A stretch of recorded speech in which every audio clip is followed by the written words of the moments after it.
বাচ্চা হাঁটতে না পারলেই নাকি এই গড়গড়াটা দিলে বাচ্চা খুব দ্রুত হাঁটবে, খুবই তাড়াতাড়ি হাঁটা শিখবে। তো আমার যে বাচ্চাটাকে দেখতে পাচ্ছেন ছোট, এই যে মোড়ার আশেপাশে, এই ছোট বাচ্চাটা মানে তার বাচ্চাটাকে আমি নিতে পারি নাই, তবে এই বাচ্চাটা বেশ কয়েক মাস হলো হাঁটতে পারতেছে না।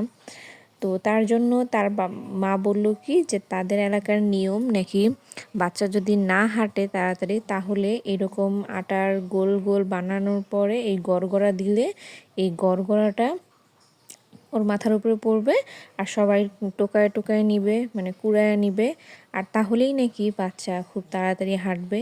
এটা ওনাদের এলাকার নিয়ম। তো আপনাদের এলাকাতে কি এরকম কোনো নিয়ম আছে কি না? আমার মনে হয় গ্রামগঞ্জে এখনও এইরকম অনেক রকম কুসংস্কার মানা হয়।